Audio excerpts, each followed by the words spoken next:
Hey guys, Joe here doing a follow-up to this little thing, the Kodiak Cobra Denali 380 ACP, the thing that doesn't know what it is. And predictably we had a failure. Surprisingly, it wasn't what I expected.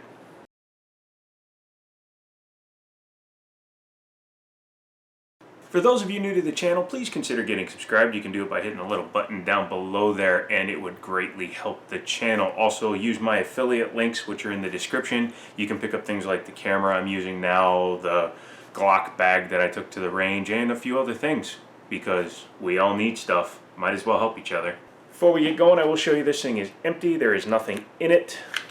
Nothing in the magwell, nothing in the chamber, so it is a safe firearm to handle, safe being a relative term. This was the cheapest semi-automatic pistol in North America that I could get my hands on. Now the same company does make a Derringer that is $4 cheaper, but I don't want a Derringer. I didn't really want this, but I was bored. Anywho, I picked this up. Daniel and I took it out to the range. We had lots of problems with it, and luckily I still have most of that footage. However, after that, when I lost the footage from the Para-Ordnance and a couple other guns we were shooting, I went back out, shot the range video for the Para-Ordnance, which you can see up there, and in that video, I mentioned I was going to be shooting something else. Well, I was taking this out because I wanted to get at least a box of ammo through it, because we only got 10 rounds through it before it started not going in a battery, which is the big problem you'll see in the video. But it actually fired every time, so I wanted to give it a good chance. So I took it back out, I oiled it up as much as I could without knocking out the roll pin, and we will be taking the roll pin out today because I want to look inside of it. And also I'm going to start some mods with it. And near the end of the second set of magazines, so at about 10 rounds, firing fine. I was doing some filming showing that you couldn't see anything because of how bad the glare was on the top, and I'm probably going to knock that down with some other kind of paint or something. But near one of the ends of those rounds, the follower broke. And we're going to take a closer look at that, but I want to show you the video of it at the range first. And then I lost the footage because I accidentally deleted it, of it stovepiping the spring right out of the magazine. So I regret that I lost that footage, but I at least wanted to let you guys know what happened. Other than that, I got through 70 rounds in this thing. It fired all 70. It never had a no fire condition. Just had it wouldn't go into battery condition for 50 rounds of it. So I'm going to turn you around. Actually, no, what we'll do is I'll show you all the video that I still have, which is just a quick collection of fails on the part of the Kodiak Cobra Denali. And then when you come back, we'll be over here looking down at the gun on my gun mat. Totally forgot. Gotta do this one. Gotta do this one. I'm gonna take first honors on mine. So. Yeah, you want another target up for it? No, I doubt I'll hit the target anyway. Yeah. Okay. So we're loaded. Here goes. Going hot. Ow!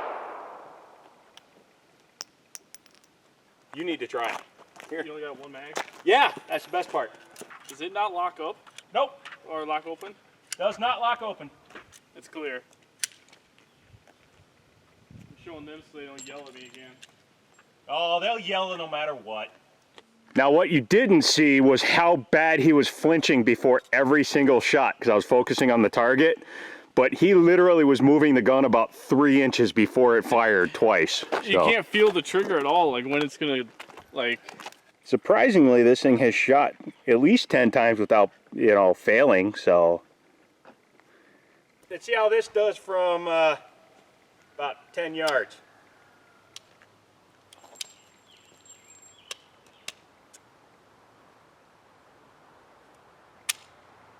Failure to feed, stuck on the ramp. Failure to go into battery, stuck on the ramp.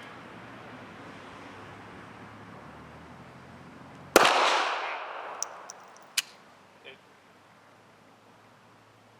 was about to say something, but...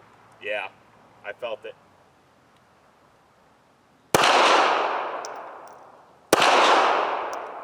It's... Yep.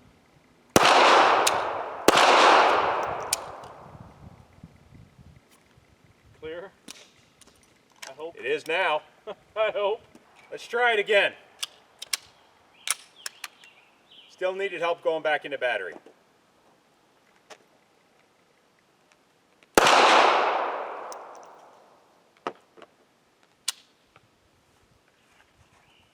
youngster.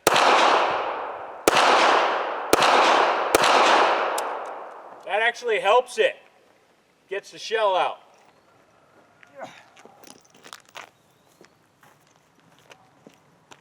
This piece of junk actually works. I will need to probably sand the feed ramp and polish it, but it did fire when it went into battery, so I think if it was lubed up really good, maybe with like some of that really good spit stuff, it may actually work. Who knows, maybe I'll just throw it in the glove box, but so before we keep going, once again I will show you it's empty, nothing in it. And let me grab the part that actually failed, and that would be the magazine. And you can pretty clearly see what failed on this thing. The structure of the magazine is fine still, but the follower snapped in half. And that wasn't due to anything I did, it just broke on its own.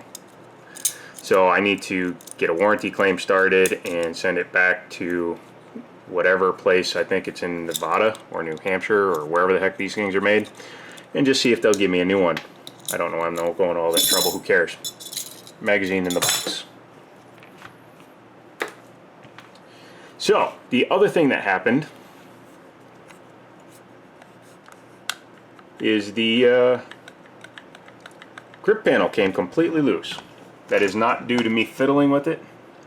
This was not due to me doing anything, it was just from cycling of the firearm. I think the slide was, it was probably leaned forward, so every time the slide was cycling, it was probably knocking it back and forth. It's not a big deal. We can just do that to it. Get some Loctite, put it on there, and it'll be fine.